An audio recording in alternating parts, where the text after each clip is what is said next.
Hello all of you in data mining and business intelligence subject unit 1 introduction to data warehouse and business intelligence is complete. Now today I start chapter number 2 unit 2 the architecture of BI and data warehouse. What is BI? Business Intelligence.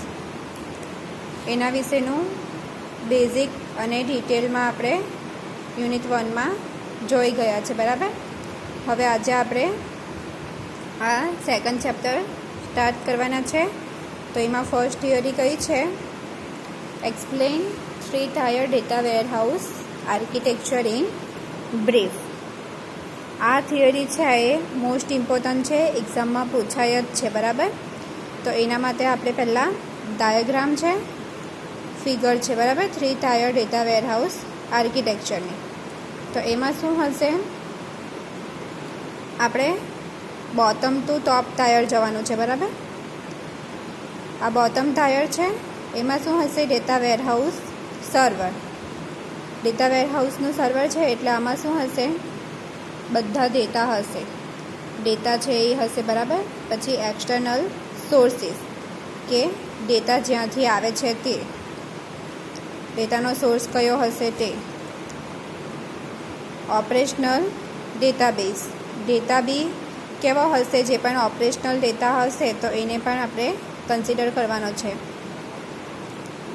પછી આ જે બધા data છે, external સોર્સિસમાંથી data આવેલા છે, પછી થોડાક data છે, ઓપરેશનલ ડેટાબેઝ છે, એ બધા શેમાં જશે? એ બધા ક્લીન થશે. Extract, clean, transform, load, refresh, બધા ડેટાનું ક્લિનિંગ થશે અને ત્યાર પછી લોડ જે છે એ ટ્રાન્સફર થશે. શેમાં? ડેટા વેરહાઉસમાં.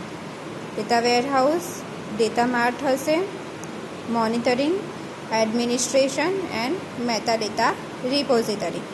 મેટાડેટા રિપોઝિટરી એ શું છે એ પણ આપણે ચેપ્ટર નંબર 1માં જોઈ ગયા છે, બરાબર.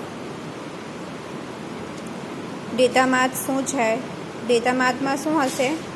અલગ અલગ ડેટા હશે કે જે અલગ અલગ જગ્યાએથી આવેલા છે અને એને આપણે એક પ્લેટફોર્મ પર સ્ટોર કરવાના છે, બરાબર. Data Mart, data warehouse. પછી આ જે બધા ડેટા છે તો એ ડેટાનું શું કરવું પડશે? મોનિટરિંગ. એના પર કન્ટિન્યુઅસલી આપણે ધ્યાન રાખવું પડશે. પછી એનું એડમિનિસ્ટ્રેશન કરવું પડશે કે ડેટા શેનો છે, એ ક્યાંથી આવેલો છે, એની રિક્વાયરમેન્ટ શું છે. પછી મેટાડેટા રિપોઝિટરી છે કે metadata means data about data, અને એ કોની સાથે કનેક્ટ થયેલો છે? ડેટા વેરહાઉસ સાથે કનેક્ટ થયેલો છે. આ શું છે? બોટમ ટાયર, એને થર્ડ ટાયર પણ કહેવાશે. ત્યાર પછી ડેટા વેરહાઉસ એ OLAP સર્વર સાથે કનેક્ટેડ છે અને ડેટા માર્ટ્સ એ પણ OLAP સર્વર સાથે કનેક્ટેડ છે. The full form of OLAP is online analytical processing.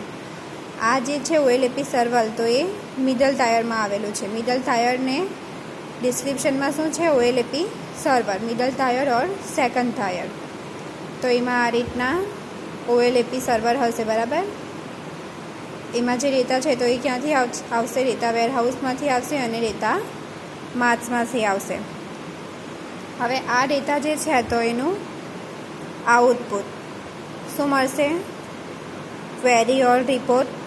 Query generate થશે, બરાબર. ડેટા પર આપણે અલગ અલગ ક્વેરી પરફોર્મ કરવાની છે. પછી એનું એનાલિસિસ કરવાનું છે અને ડેટા માઇનિંગ કરવાનું છે, બરાબર. આ શું થશે? ટોપ ટાયર, ફ્રન્ટ એન્ડ ટૂલ્સ, અને ફર્સ્ટ ટાયર પણ કહેવાશે. 3 ટાયર જે મિનિંગ છે તો 3 ટાયર્સમાં કયું આવશે? Top tier, first tier, middle tier or second tier and bottom tier or third tier. પણ આપણે ક્યાંથી સ્ટાર્ટ કરવાનું છે? બોટમ ટુ ટોપ જવાનું છે, બરાબર. પહેલાં તો ડેટા આપણે કલેક્ટ કરવાનો છે, પછી એ ડેટા પર અલગ અલગ પ્રોસીજર અપ્લાય કરવાની છે. ત્યાર પછી એને શેમાં જશે, ઓએલએપી સર્વરમાં જશે અને ત્યાં એનું એનાલિસિસ થશે, ક્વેરી પરફોર્મ થશે. એ રીતના આપણને આઉટપુટ મળશે ફર્સ્ટ ટાયરમાં. બરાબર.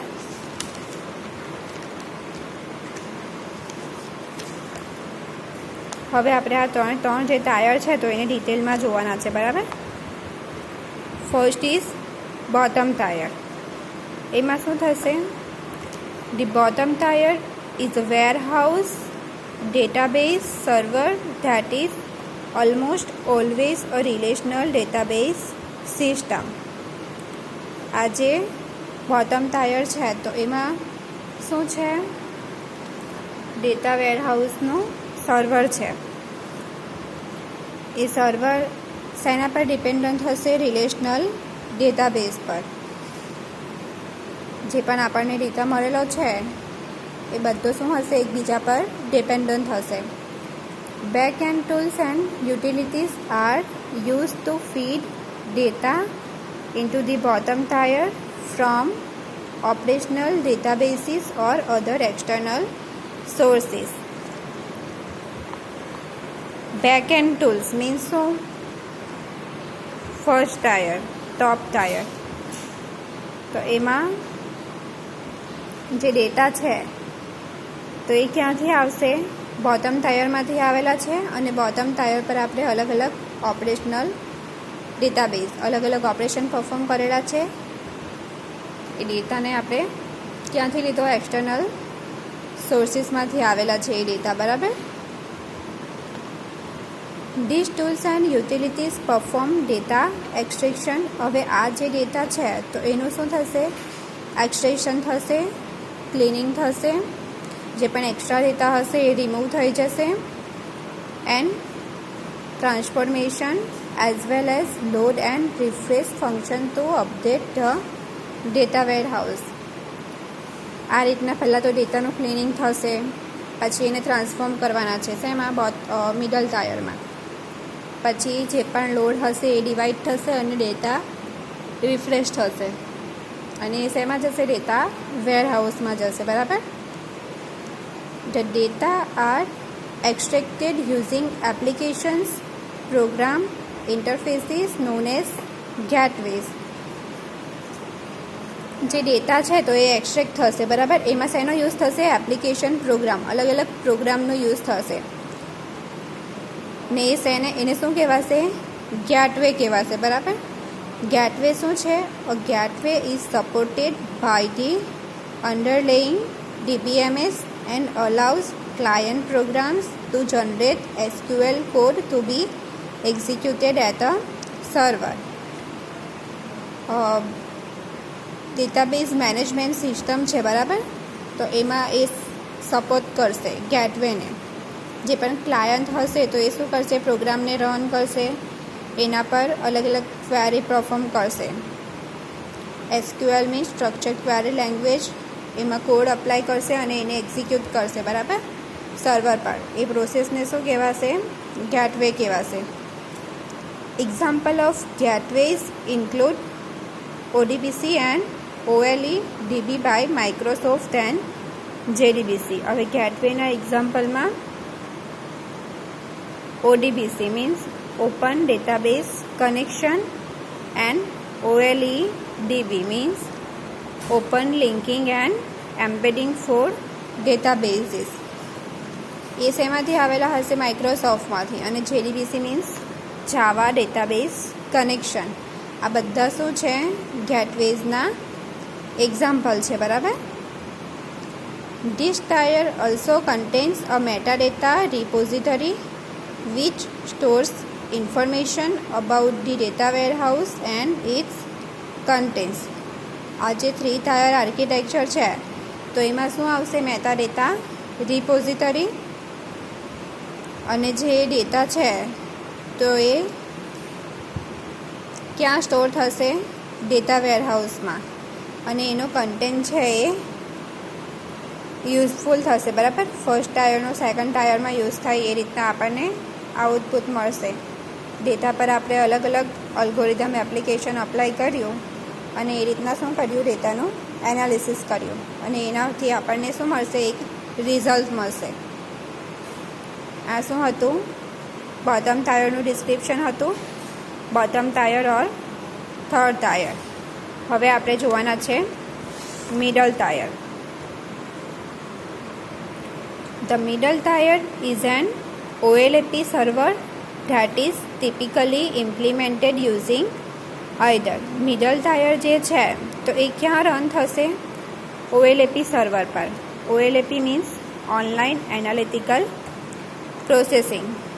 એનું જે સર્વર હશે, જે આપણે મિડલ ટાયરમાં જોઈ ગયા, બરાબર, એનો ડાયાગ્રામ, એના પર આ સર્વર પર શું થશે, રન થશે આ મિડલ ટાયર જે છે એ. A relational OLAP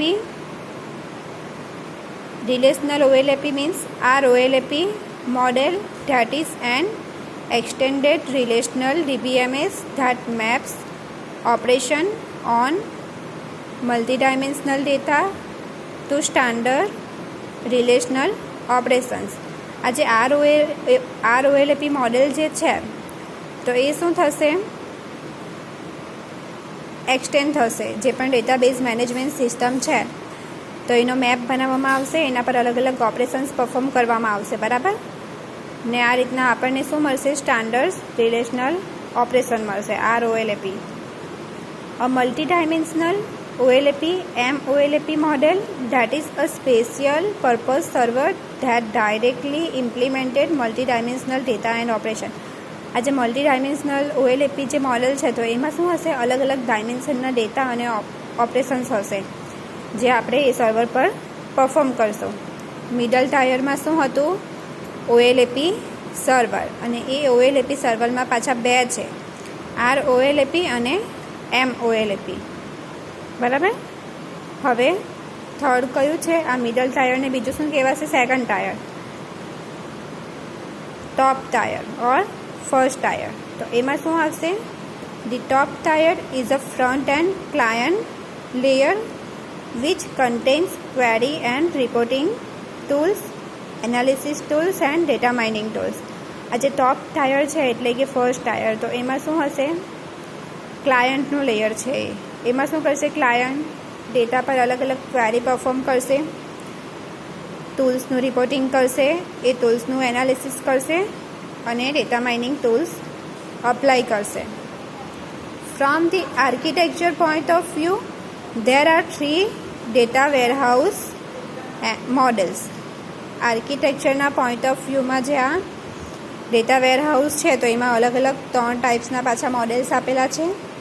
ફર્સ્ટ કયું છે, enterprise warehouse, second is data Mart and third is virtual warehouse.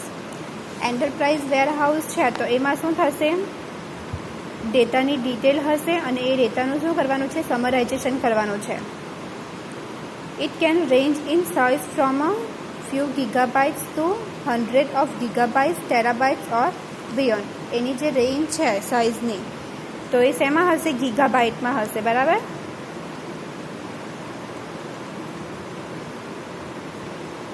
એ શેમાં હશે, એન્ટરપ્રાઇઝ વેરહાઉસ, જે આ ફર્સ્ટ ટાઈપ છે એમાં. હવે સેકન્ડ છે data Mart. A data mart contains a subset of corporate wide data that is of value to a specific group of users. આમાં શું હશે કે અલગ અલગ જે ડેટા છે તો એ ગ્રુપમાં ડિવાઈડ થયેલા હશે અને યુઝર એને યુઝ કરશે, બરાબર. થર્ડ કયું છે, virtual warehouse. Virtual warehouse is a set of views over operational database. આમાં શું હશે, અલગ અલગ સેટ પાડેલા છે વ્યુવરના અને એના પર ઓપરેશનલ ડેટાબેઝ પરફોર્મ થશે, બરાબર. તો આ જે થિયરી છે 3 ટાયર આર્કિટેક્ચર, તો એ ઇમ્પોર્ટન્ટ થિયરી છે, બરાબર.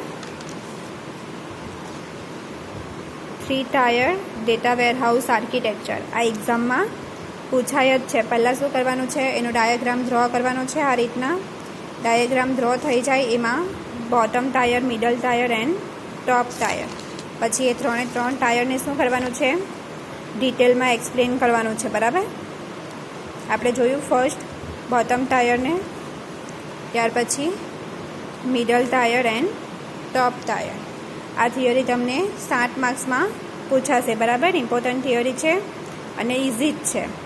ઓકે, હવે નેક્સ્ટ વિડીયોમાં આપણે ડિફરન્સ જોઈશું, difference between OLTP and OLAP. Okay, thank you.